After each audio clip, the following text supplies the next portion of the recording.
I took the job because I had no choice. That's what I told myself then. That's what I still tell myself now, even though I know it's not entirely true. There were other choices. I could have declared bankruptcy. I could have let the collection agencies win. I could have sold the house, moved Elena into a smaller place, and hoped for the best. I made those options sound impossible because I needed them to be. Because I'd already decided what I was going to do, and I needed a reason that felt clean. The job paid $85 an hour. That's all it took. Elena got sick when she was 14. Stage 3 leukemia. The kind the oncologist described in careful, measured language designed to stop you from panicking, which had the opposite effect.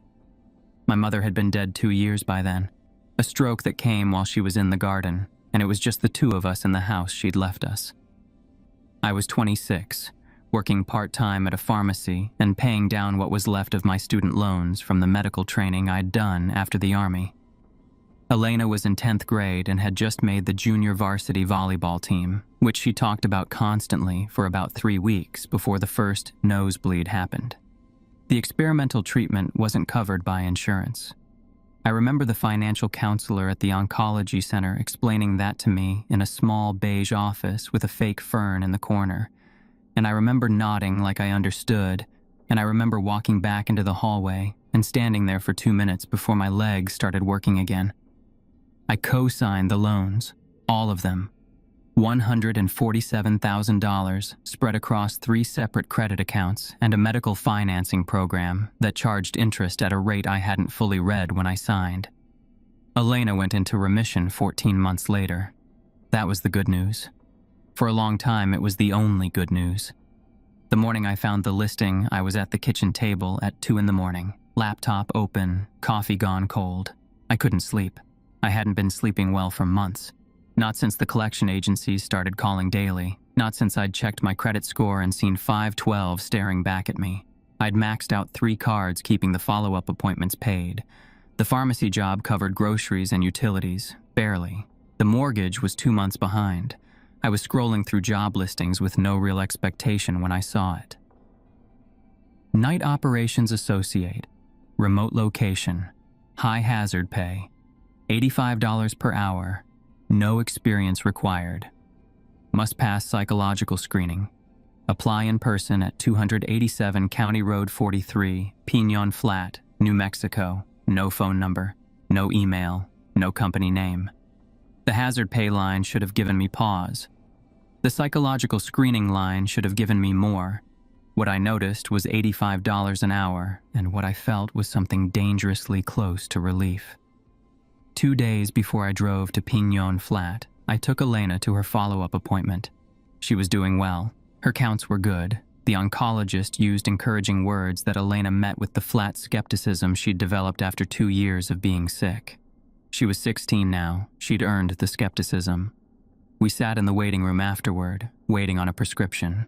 Elena had her knees pulled to her chest in the plastic chair, wearing my old Smashing Pumpkins shirt 3 sizes too big. Dark circles under her eyes that hadn't fully faded since chemo. A port scar below her collarbone she covered with her collar whenever she remembered. The billing desk called my name. I went up and was handed an invoice for $4,700 for that morning's appointment alone. I folded it without looking at the number twice and put it in my pocket. When I came back, Elena was watching me. "How bad?" she asked. "Not bad." "Alex?" "It's fine. Don't worry about it." She looked at me with the expression she'd developed over the last 2 years. Not anger, not sadness, but something between them that was worse than either. Then she looked back at her phone. "You say that every time." "Because every time it's true." She didn't answer. We'd both gotten good at this polite fiction. I pretended everything was manageable. She pretended to believe me. It was the kindest thing we could do for each other, and it was slowly wearing us both down. On the drive home, my phone lit up 4 times. Unknown numbers. I let them all go. By the time we pulled into the driveway, I had 6 missed calls and no messages, because collection agencies don't leave messages. They just call again. I drove to Pignon Flat on a Wednesday, my day off. I told Elena I was running errands. The drive took 2 hours once I left the highway, and the last 40 minutes were on roads that got progressively less certain about whether they wanted to be roads. Cell signal died around the 40-minute mark. The landscape was flat and pale and enormous. Scrub brush, red dust, piñon pines standing in scattered clusters that looked deliberately placed.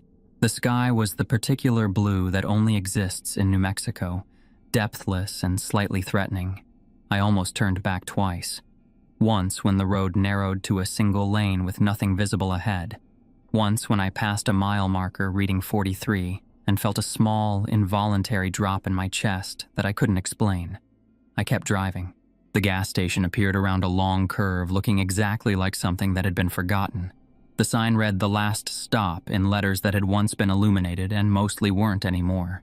The pumps were old, mechanical spinning numbers, not digital. The building was cinder block painted a beige that had faded to gray, with 2 windows in front and a single fluorescent tube buzzing inside visible from 50 yards out. Everything else was empty desert in every direction. I parked and sat in the car for a moment. The light buzzed. A hot wind moved through the scrub. I got out. The front door was unlocked. A bell above it rang when I pushed it open.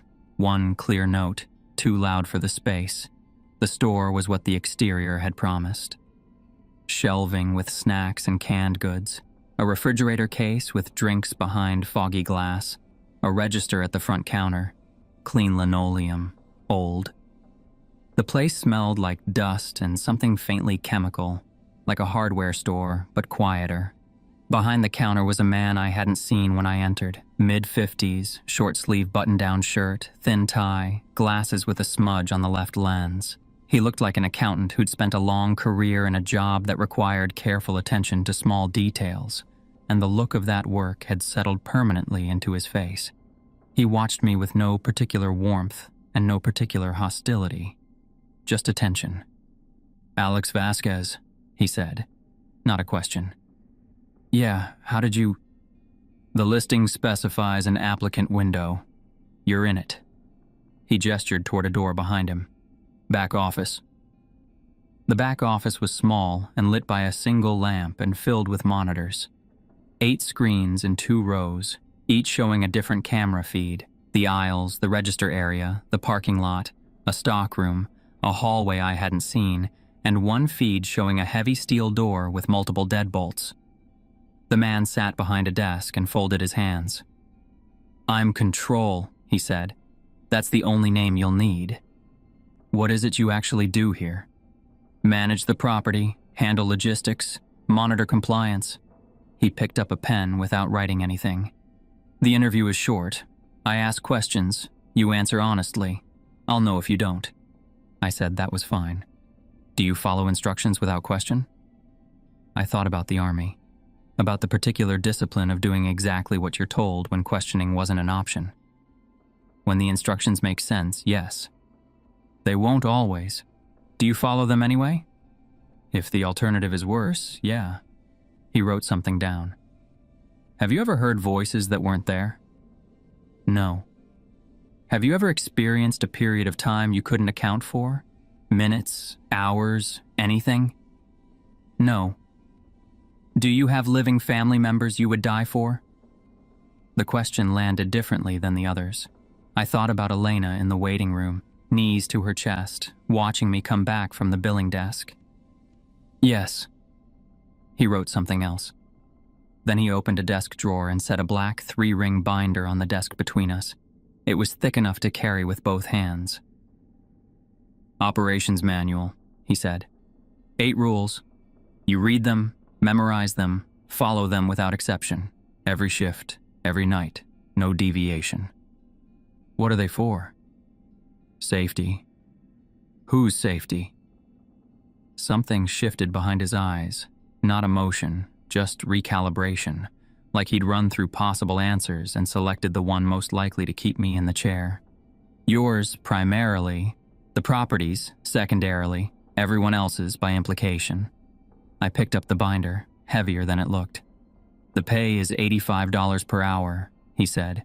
8-hour shifts, cash at end of week. You miss a shift, you don't come back. I did the math. I'd been running for 2 days, 8 hours, 5 nights a week, 3,400 a week, 13,000 a month, and with the pharmacy on top, I could have the debt workable in under a year. Elena's follow-ups covered, the house kept. Collection agencies, finally, genuinely stoppable. When do I start? I asked. Monday, 10 p.m. I read the binder in my car, parked in the lot with the desert going orange around me in the late afternoon.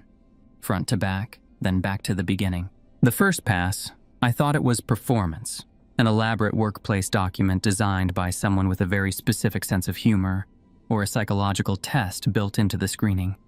The rules were strange in a way that felt theatrical. Don't look at what enters at 11:11, stand still during the flicker, hand them the red pack, don't open the back door. The second pass, I stopped thinking it was a joke. It was the specificity, not the content, the precision. The rules had exact times, 11:11 p.m., 12:34 a.m. to 12:52 a.m., 2 a.m. exactly, 4:44 a.m., exact objects, exact shelf positions, exact sensory descriptions, the bathroom smell, ozone and wet earth, the 1943 copper penny in the brass lockbox under the counter. Nobody writes with that granularity for a test. Nobody describes what the bathroom smells like when something uses it as a passage, with that kind of flat, technical certainty as a bit. I sat with the binder in my lap until the desert went dark. Then I called Elena. I got a job, I told her. Good pay, night shift. It's going to fix things. A pause. Alex. I mean it. I ran the numbers. This is real. What kind of job? Night operations, convenience store, remote property, out in the desert. The desert, she repeated, in the tone that meant she had several follow-up questions she was choosing not to ask yet. I'll explain more later. I just wanted you to know. I looked at the gas station through the windshield. The fluorescent light had come on inside, though the sun was still above the horizon. Don't worry. You always say that. I know. This time I mean it more. She said okay the way she did when she didn't believe me, but was letting it go. I said I'd be home for dinner. I started the car and drove back out through the desert in the last of the light. I read the binder again Sunday night. I lay on my back in the dark, running the rules through my head in order, the way I used to run medical protocols before a field exercise, the kind of memorization that lives in your hands and reflexes more than in conscious thought. Rule 1, don't look. Rule 2, don't move.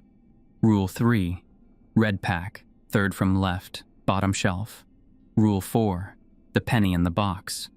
Rule 5, ozone means lock the door. Rule 6, the red button, not your voice. Rule 7, never the back door. Rule 8, 444, out the front, don't look back. Down the hall, Elena's light had gone off at 11. The house was quiet. The collection agencies wouldn't call until morning. I stared at the ceiling and thought about what Control had said when I asked whose safety the rules were for. Yours, primarily. The word primarily was doing a lot of work in that sentence. In the Army, you learn quickly that rules are shaped by consequence.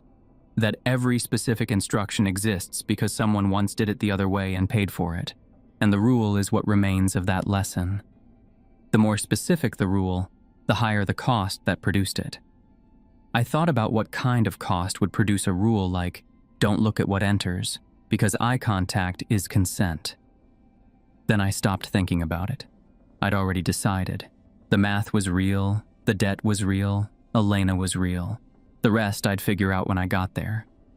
I closed my eyes and didn't sleep, but I rested, and eventually the room went gray with morning, and I got up and made coffee and waited for Monday. I took the job because I had no choice. I know now that's the same thing everyone says, right up until the moment they find out what the choice actually cost them. Control was waiting at the front door when I pulled in at 9:53 p.m. He had his hands in his pockets and was looking at the parking lot like he was counting the cracks in the asphalt. He didn't wave. He just watched me get out of my car with the same flat attention he'd had during the interview, like I was a variable he was still running calculations on. "You're early," he said. "Habit." In the Army, early was on time was late. I didn't explain that. He didn't ask. He held the front door open, and I walked in. The bell rang above me. That same single clear note from before. It sounded different now. Louder, maybe. I didn't think about it too hard. I had other things to focus on. The store looked the same. Shelving, refrigerator case, old linoleum, fluorescent lights bright and steady. It smelled like dust and something faintly chemical. I'd been in forward operating bases in Afghanistan with more ambient noise. "Tour," Control said, and walked past the register without checking if I followed. He started with the register. Basic system, older than it had any right to be. He pointed to the bottom shelf of cigarettes behind the counter without touching it. Third pack from the left was red, sitting slightly forward from the rest. "Rule 3, you know what to do." I did. The binder was inside me the same way field protocols were. Not something I had to think through, just something I'd reach for. The stockroom next, shelving, boxes, inventory. He pointed to the far wall. "Stay away from that side after midnight. Don't leave anything back there and come back for it later." He moved on before I could ask why. The bathroom, single stall. The yellow out of order sign hung on a hook inside the door. "Rule 5. Ozone smell means lock it, sign up, call me." "What does it smell like?" "Like the ground after lightning, but underground." He was already moving. The back door was at the end of a short hallway off the stockroom. Steel, matte gray, 3 deadbolts, and a crossbar lock. No handle on the visible side. The air near it was slightly cooler than the rest of the store, which made no sense given the warmth outside. Control stood in front of it.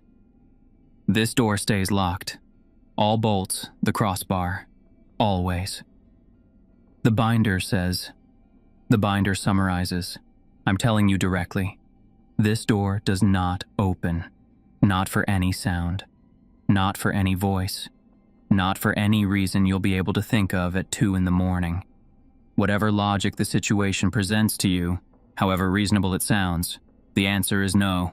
Clear?" "Clear." One nod. Back at the front counter, he crouched and pointed to a red button under the register, rubber-capped about where my left hand would rest naturally. "Rule 6. Press this. I activate white noise through the speakers. It runs until I stop it. You hear your name from anywhere that isn't my voice, you press this immediately. No hesitation." "How do I know if it's you?" "I use the intercom. 1 click first. You'll learn it." He stood and checked his watch. 10:43 p.m. "I'm going upstairs. First customer at 11:11. Rule 1. Face the register." "I know. Knowing and doing are different the first time." He paused at the stockroom door. "Count the seconds if you need to. It helps some people." Then he was gone, and I was alone. 10:45 p.m. I sat on the stool behind the register with the binder open, even though I didn't need it. The refrigerator case hummed. One overhead light had a faint, irregular flicker I only noticed when I stopped paying attention to other things. I watched the clock. I'd been in worse waiting situations. Sat in a forward staging area for 6 hours once, waiting on a medevac window that kept getting pushed, listening to distant ordnance. I told myself this was better. I watched the clock. 11:09, 11:10. I put the binder flat on the counter and locked my eyes on the cigarette display. Middle shelf, 3rd row, exactly as the rule said. Steadied my breathing.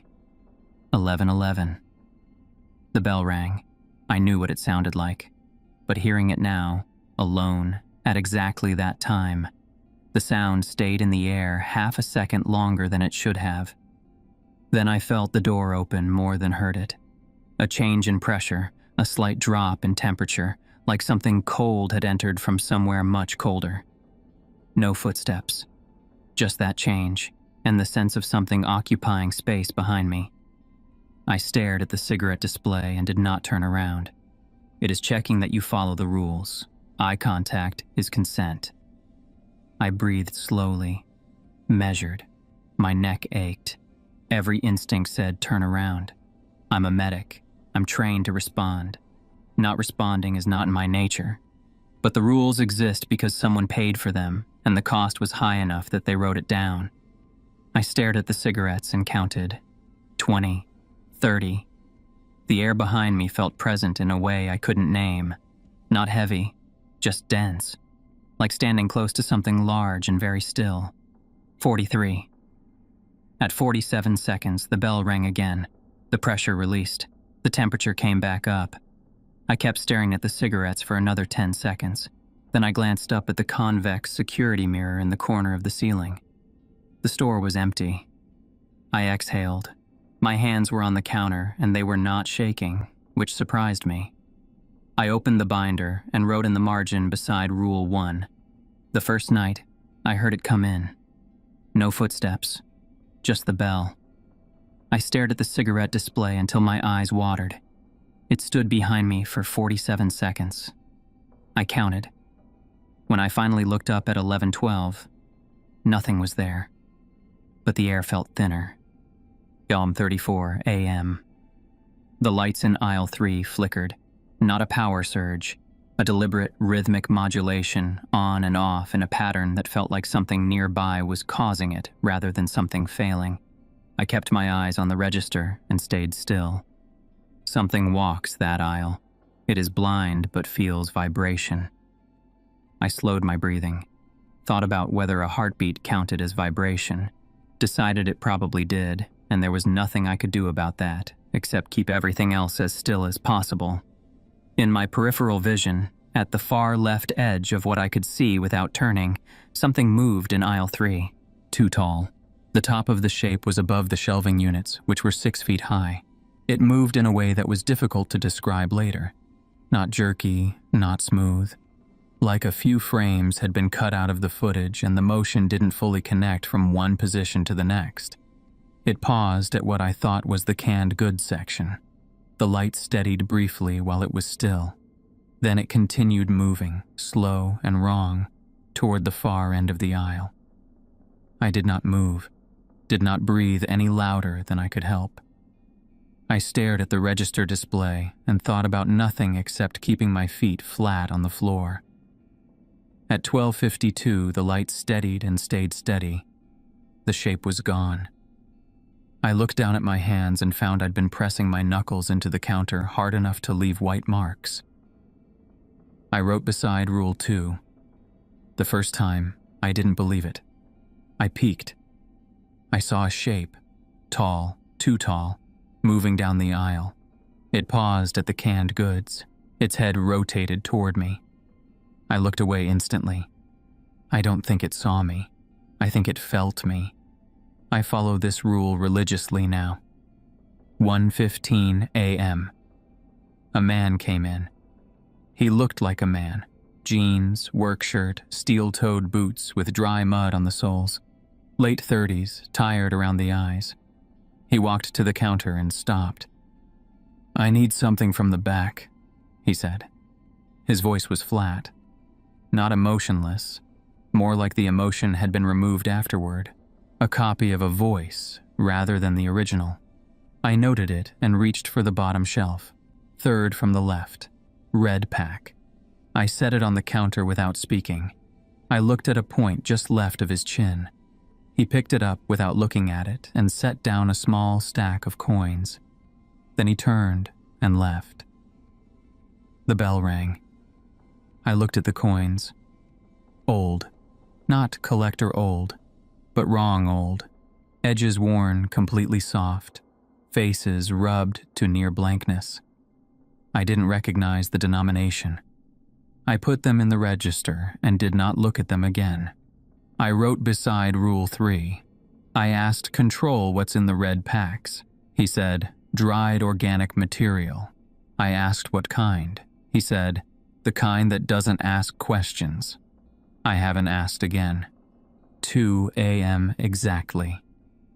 The bell rang, and the man in the tan overcoat entered.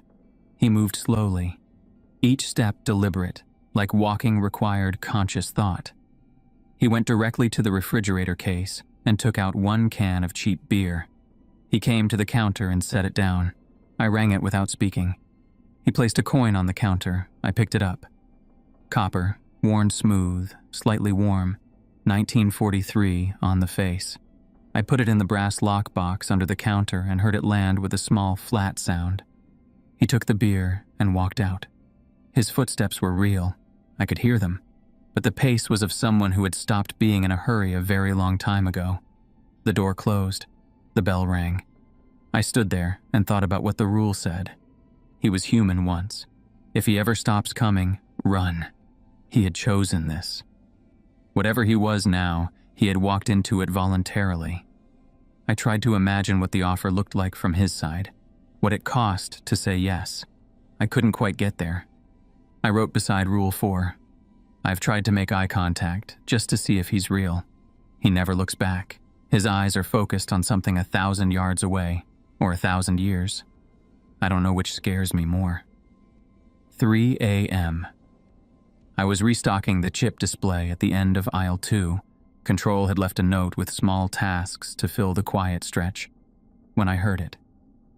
Alex? From the stockroom. The door was 15 feet away, closed. Elena's voice. Her exact pitch. Her exact way of saying my name when she's scared and trying not to sound it. Alex, I'm back here. The door locked behind me. I can't find the handle. My hand moved before I processed it. I was halfway to standing, reaching toward the stockroom door, fingers open, 6 inches from the handle before I caught myself. I stopped with my hand hanging in the air. I knew it wasn't her. Elena was at home, asleep. There was no version of events in which she was behind that door. The voice said, Alex, please. I don't know where I am. I turned and walked fast to the counter, got behind it and pressed the red button. A second later, the white noise came through the overhead speakers, a full-wall hiss that blotted out everything. My ears hurt. I stood at the register with both hands on the counter and stared at the cigarette display. The voice stopped, or I couldn't hear it anymore through the static. I stood there for a long time. The white noise ran for 22 minutes before Control clicked it off. No check-in over the intercom, no debrief, just the click and the store going quiet again. I wrote beside Rule 6. It sounds like my mother. She's been dead 6 years. I know it's not her, but it sounds exactly like her. The white noise hurts my ears. I'm grateful for it. That wasn't quite accurate. The first time it was Elena's voice, not my mother's. But by the time I wrote it down, there had been enough nights that the two had blurred, and my mother's voice was what stayed with me. I left what I wrote. 4:44 a.m. I counted the register, logged the total, put the copper penny in the floor safe and spun the dial, turned off the chip display lights, put on my jacket. I pushed open the front door, and the bell rang one last time, and I walked out into the parking lot without looking back. The desert was cold and very dark. The sky at the far edge was barely beginning to thin, the earliest possible suggestion of dawn. My car was the only vehicle in the lot. I drove 5 miles, watched the odometer. At exactly 5 miles, I pulled onto the gravel shoulder and stopped. My hands were shaking. Just the fine tremor that comes after you've held it together for hours and the adrenaline starts to bleed off. I knew this feeling. I'd had it in the field. The prescription was, sit still, breathe, let it pass. I checked my phone. Signal back at the 5-mile mark. One text, sent at 3:03 a.m. Unknown number. I knew I was supposed to delete it unread. That was Rule 8. But I opened it anyway. You almost answered. Next time. I read it 3 times. Deleted it. Sat on the shoulder of that desert highway in the dark and stared through the windshield at nothing. 6 inches. That's how close my hand had been to the stockroom door. I sat there until the sky went from black to dark blue, and I could feel my hands steadying, and I thought about the word next time and what it meant that something had been paying close enough attention to know exactly how close I'd come. Then I thought about $85 an hour and Elena asleep in my mother's house, and the mortgage that was 2 months behind, and the debt I was finally, actually, making a dent in. I thought about all of that. Then I drove home. 6 weeks in, I stopped flinching at the bell. That sounds small. It wasn't. The first 2 weeks, the 11:11 bell hit me like a cold hand on the back of the neck every time, no matter how prepared I was. By week 5, I was setting down the inventory logs calmly when it rang and facing forward without any of the adrenaline that used to come with it. The rhythm of the night had become just that, a rhythm. Something I moved through rather than something that moved through me. The Rule 5 event had happened twice. Both times I locked the bathroom door, put up the sign, called control. Both times he said good job and went back to his monitors. Both times I heard wet movement behind the locked door for 20 minutes, and then it stopped. I'd started wearing headphones during the slow hours between 1 and 3 a.m. Control allowed it without being asked, which meant he'd seen previous clerks need it and had already decided it was acceptable. The headphones helped with the back door. I couldn't hear the voice through them if I kept the volume moderate. Control came downstairs on a Wednesday in week 6, which he didn't usually do mid-shift. He stood at the end of the counter and looked at the monitors and then at me. "You're adapting, better than average." "How long did the others last?" I asked. "The record is 14 months. "What happened at 14 months?" He looked at me over his glasses. "They stopped adapting." He went back upstairs. I thought about that for the rest of the shift and filed it under things to consider later. Saturday of week 6, I took Elena to dinner. The Mexican restaurant near the house that had been there since our mother used to take us as kids. Elena ordered the chile relleno she always ordered and ate most of it, which was good. A year ago, she'd been managing half portions. She looked better. The dark circles were still there, and she was still thin in that way illness leaves you thin, but her color was better. She was sitting up straight, back at school 3 days a week. I paid without looking at the bill too carefully, which was a new thing I could do. I'd paid down about $12,000 in 6 weeks, barely denting the principal but more progress than the previous year combined. The mortgage was current. The collection calls had dropped from 20 plus to about 6 a day. Things were, by any reasonable measure, getting better. "You're not going to tell me about the job," Elena said. Not a question. "Night operations. Quiet store. Empty road. You come home looking like you ran a marathon in your sleep." "Night shifts do that." She gave me the look she'd been giving me since she was 12, deciding how hard to push. She decided not to.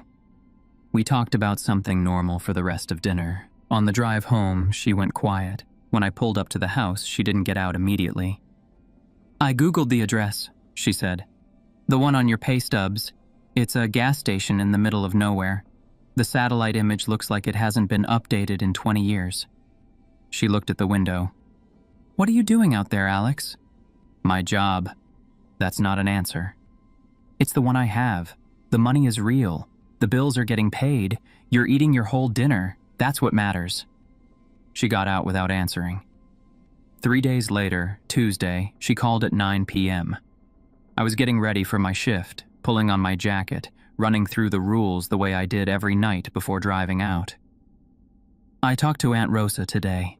Her voice was tight in the way it got when she'd been holding something since morning. "She said you look haunted. She said it at dinner and didn't know I could hear. Aunt Rosa exaggerates.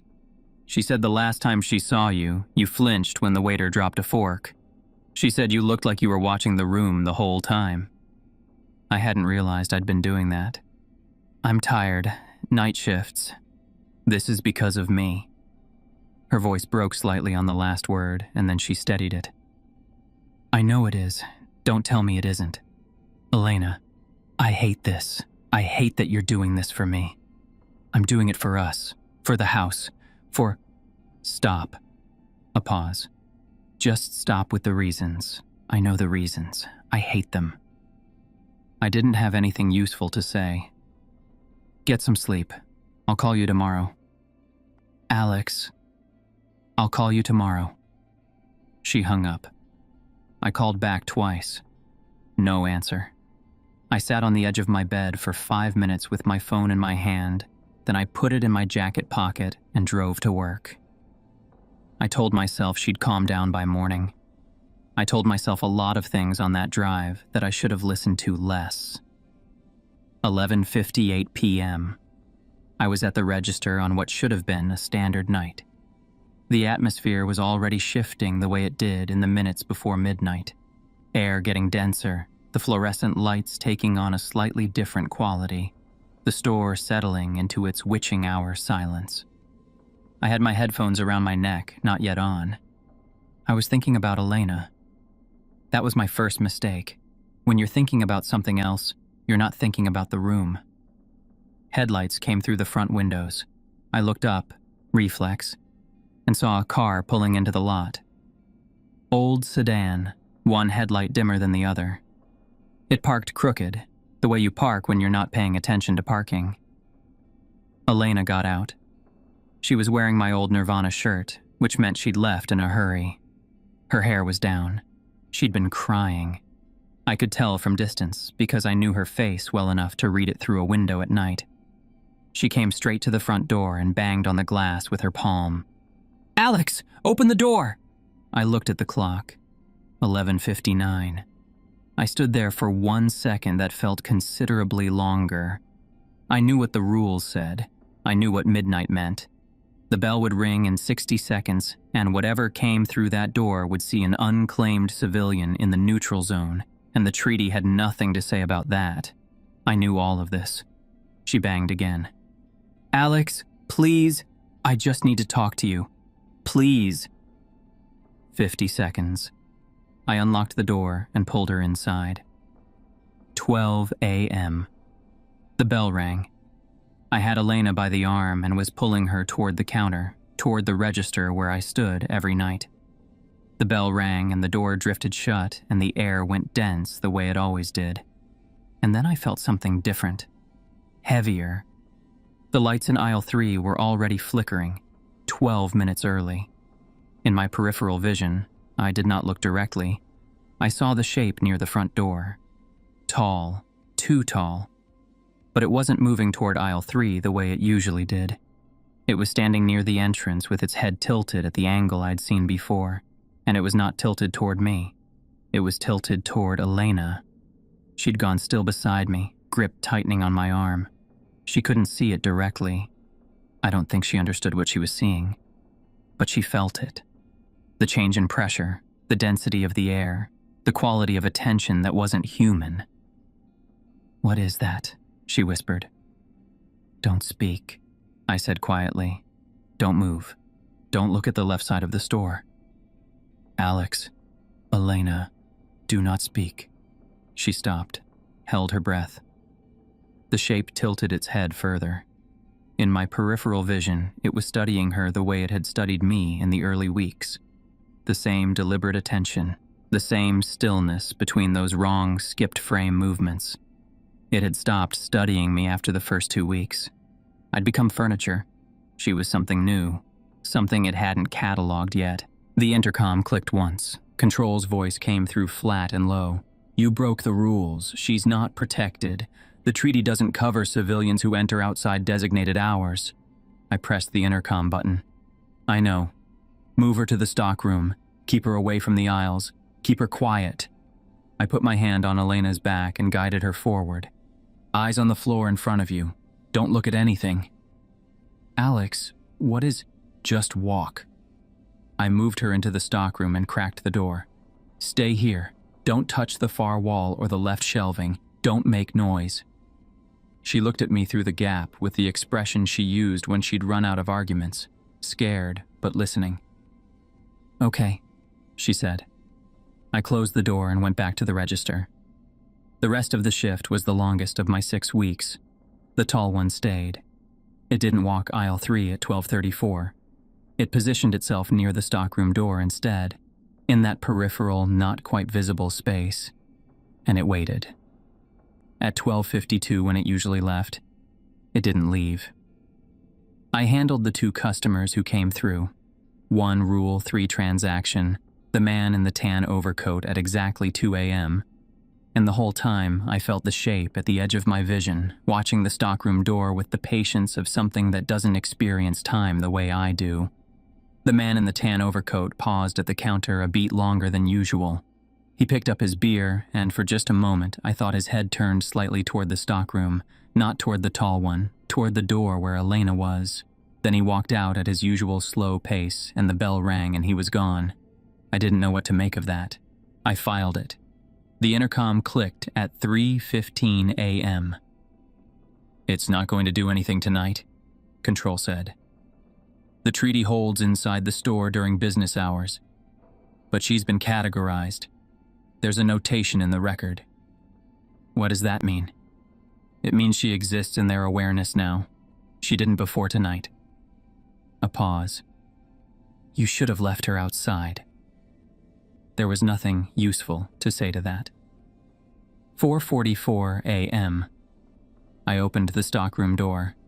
Elena was sitting on a box of paper towel rolls with her knees to her chest, wearing my old Nirvana shirt in the back room of a gas station at almost 5 in the morning, and she looked so much like she had in the oncology waiting room 2 years ago, small and scared and trying not to show it. That something in my chest did a thing I didn't have words for. "Time to go," I said. I walked her through the store. The shape was gone now. The shift was over. The air had that thinned-out quality it always had after 4:44, and out the front door into the parking lot. The desert was cold and dark. Her sedan sat crooked in the empty lot. "Drive straight home," I said. "Don't stop. Don't look back when you pull out. Don't answer your phone tonight at all. Let everything go to voicemail." "Alex," her voice was rough. "I saw things. I don't know what I saw, but there was something in that store. Something that—" "I know. What is this place?" "My job." I opened her car door. "Go home. I'll call you tomorrow afternoon." She got in, started the car. Then she looked up through the window. "Are you okay? Actually okay?" I told her I was fine. She drove away. I stood in the parking lot and watched her taillights shrink down County Road 43. When they disappeared around the long curve, I turned back toward the store to go back inside and finish the floor safe. I'd forgotten it in the rush of getting her out. The shape was in the window. I didn't see it directly. It was in my peripheral field, in the lit rectangle of the front window, and its head was at the angle it had held all night. The tilted angle, the noting angle, and it wasn't looking at me.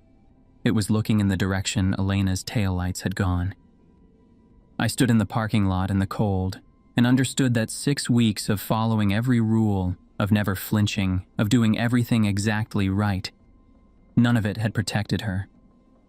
She'd walked through that door on the wrong side of midnight, and now she existed in their awareness, and there was no rule in the binder for that. No protocol, no red button I could press to make her invisible again. I'd spent 6 weeks being careful, and in 60 seconds, by opening one door, I'd made her exactly the kind of visible she could never undo. I went back inside and locked the pennies in the safe. I drove home in the coming dawn. I sat in the driveway and watched the sun come up over the desert and didn't go inside for a long time. I knew it wasn't over. I didn't know yet how much it was going to cost. I didn't sleep after I got home. I sat in the driveway for a while watching the desert go orange with sunrise, then went inside and lay down on my bed with my jacket still on and stared at the ceiling. I kept seeing the shape in the store window, that tilted head pointed in the direction Elena's taillights had gone. At 9 a.m. I called her. She picked up on the second ring. "I'm fine," she said before I could ask. "I'm home. I'm okay." "Good. Stay home today. Don't go anywhere alone." "Alex, what happened in that store?" "I'll explain when I can. Right now I need you to stay home." She said she would. I believed her. I fell asleep around noon. When I woke up, it was 6 p.m. and my phone was ringing. Elena's number. I answered. Static. Then a whisper, close and deliberate, the way a voice sounds when someone speaks directly into the receiver. "She's ours now. The treaty doesn't cover her. Come get her." The line went dead. I called back 6 times. Voicemail each time. I was putting my shoes on while I dialed. Drove to her apartment, 12 minutes, knocked, no answer. The door was unlocked. Her phone was on the kitchen table. Her keys were on the hook. Her jacket was on the couch. Elena was not there. I stood in the center of that small apartment and let the weight of it settle for a moment. Then I drove to the last stop. 11 p.m. I walked through the front door and the bell rang, and Control was already standing behind the counter. Not sitting, not watching the monitors. Standing, facing the door, like he'd known I was coming since before I did. "I know why you're here," he said. "Then skip to the part where you tell me how to get her back." He looked at me with that flat attention he'd had in the interview 8 weeks ago. He'd seen 9 clerks before me. He knew the shape of this moment. "She's in their territory now. The store is neutral. Outside is not." "I know that. How do I find her?" He took his glasses off and cleaned the left lens with the end of his tie. The smudged one, always the left one. He was quiet for a moment. "There's a way, but you won't come back the same." "I know that too. I'm not warning you off.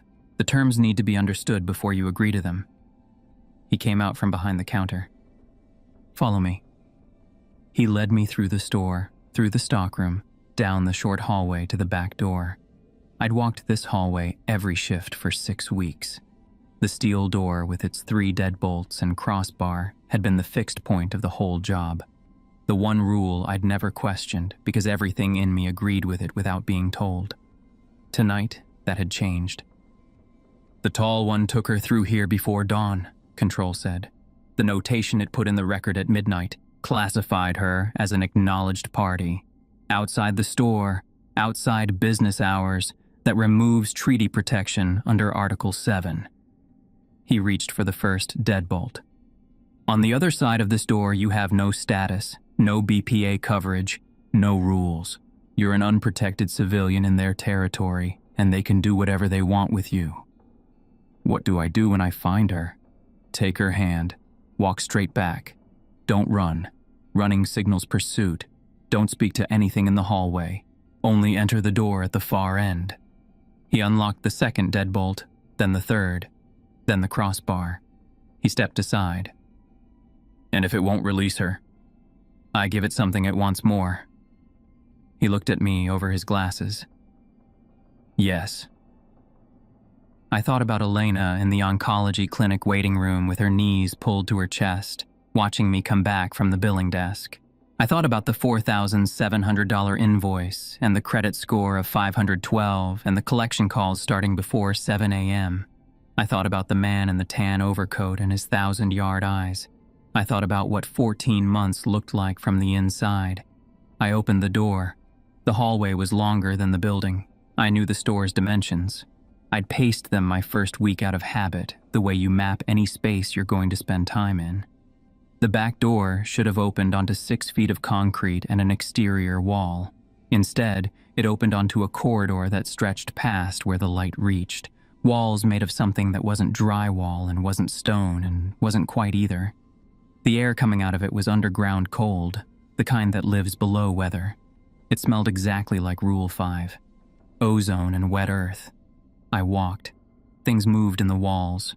Slow, pressing shapes on the other side of the surface, keeping pace with me. I kept my eyes on the corridor ahead. The voices started after about 3 minutes. My mother first, the shape of it familiar from the stockroom, but deeper and more present. Then my father, who I hadn't heard in 20 years. Then Marcus, my closest friend from the unit, who had gone into a building in Kandahar and not come back out. Each voice said my name once, and then said something specific, something only someone who had been watching me for a long time would know. I did not answer. I did not stop. The door at the far end was ordinary. Hollow core wood, slightly open, diffuse light through the gap, the sourceless quality of overcast daylight underground. I pushed it open and stepped through. The room was wrong in the way the whole hallway had been wrong. The ceiling too high, the floor further below me than the step suggested. In the center, Elena hung suspended about 3 feet off the ground, held by nothing visible, in the posture of someone deeply and completely asleep. My old Nirvana shirt, her hair drifting slightly as though there were a current in the air. She was breathing.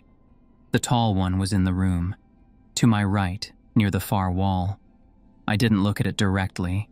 6 weeks of habit. I felt its position the way you feel something large and still standing close to you in a dark room. It didn't move when I entered. It had known I was coming long before I'd arrived. Then it pressed something into my mind.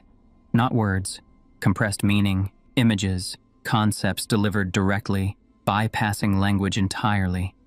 I had no frame of reference for the sensation. The closest I could get was, someone had opened a file in my head and left it running. I let it happen. There was no useful alternative. What came through, it had studied me for weeks. It had watched me follow rules when every instinct said to break them, and had found the gap between instinct and discipline fascinating. It had traced the line of what I cared most about, like a current followed back to its source, and found Elena. She had come to the store because she loved me. I had opened the door at 11:59 p.m. because I loved her. The tall one found this sequence, love creating vulnerability, love as the mechanism of the breach, the most interesting thing it had studied in a very long time. It didn't want to consume her. It wanted to understand the mechanism. It wanted a willing subject, someone who knew the territory, someone it had already been watching and already found interesting. The offer arrived in the same compressed form. Elena returned unharmed with no memory of any of this. The debt, all $147,000, resolved. In exchange, I stayed. Not as food, not as a prisoner, as a witness. A keeper of the rules. The new control. The old one would be released.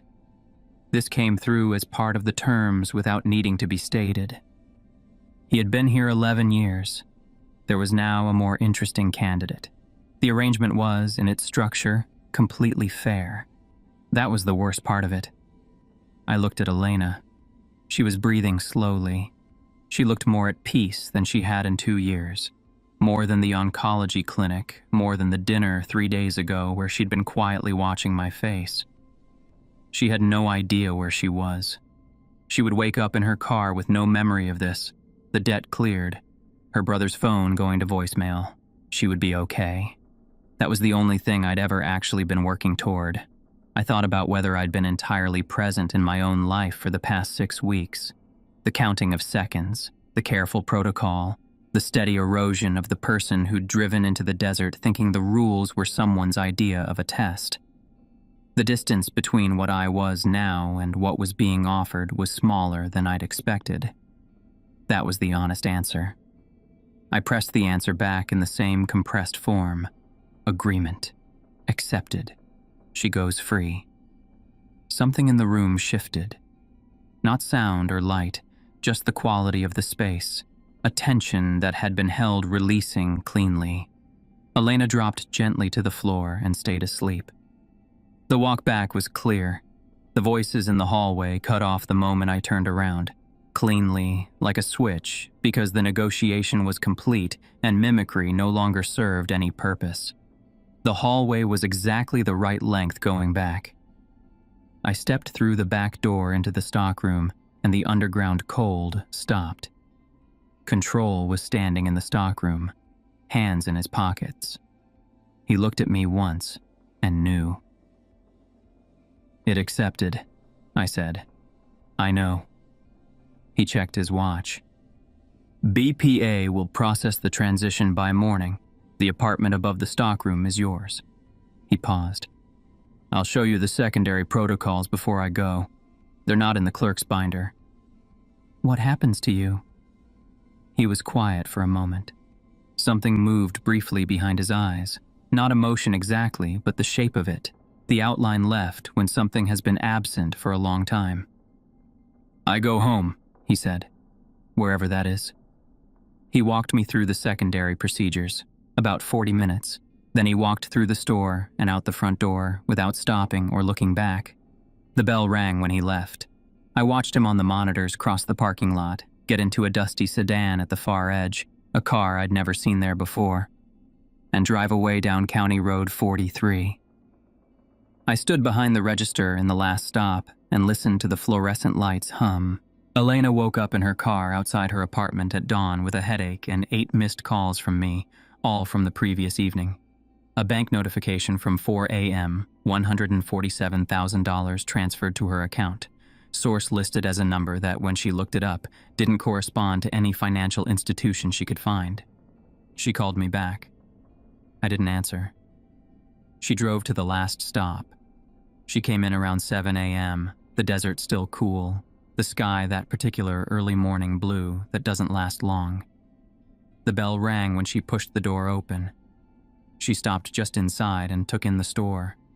The shelving, the register, me, and I watched her expression change.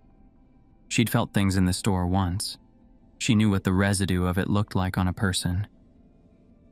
Alex, she said quietly, you shouldn't be here. I set the new binder on the counter between us. Her name at the top of the first page in the same plain BPA font. Take this, read it, then leave and don't come back. She didn't touch it yet. She looked at my face the way she'd been looking at it at the restaurant 4 days ago, like she was looking for something specific and wasn't sure she wanted to find it. The money, she said. It's yours. The debt is cleared. The house is safe. Your follow-up appointments are covered. Alex. Elena. I kept my voice steady. It wasn't difficult anymore. Take the binder. Go home. Get back to school full-time. You've been putting it off. She picked it up slowly and held it with both hands. She looked at the cover, then at me one more time, with the expression she used when she'd run completely out of arguments. Are you still in there? She asked. I didn't have an answer that would help her. After a moment, she understood that, and she nodded. Not in agreement, just the way you nod when something is finished and you've accepted that. She walked out. The bell rang. I stood alone behind the counter and watched her taillights move down County Road 43 for the second time in 2 days. The desert was going gold with morning. The lights hummed.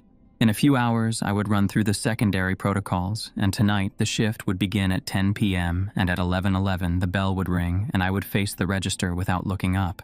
I already knew what was there. I'd been the one standing behind it for 6 weeks. Now I was the one in front. Sometime later, I heard slow, deliberate footsteps near the refrigerator case. The man in the tan overcoat stood near the back of the store at an hour outside his usual 2 a.m. schedule. Not at the counter, not buying anything. Just there, the way he was always just there, eyes on whatever distance only he could access. Then he looked at me, just for a moment, long enough to be deliberate. The first time in all the weeks I'd been watching him that he'd looked at anything living. Whatever was in it. Recognition, acknowledgement, something passing between two people who had walked through the same door and accepted the same terms, was quiet and brief and too many things at once to name. Then he looked away, back to his distance. I turned to the register and straightened the receipt tape. I took the job because I had no choice. Now I give it to others who have no choice. That's how it works. That's how it's always worked. The store doesn't close. The rules don't change. And at 11:11 p.m., the bell rings.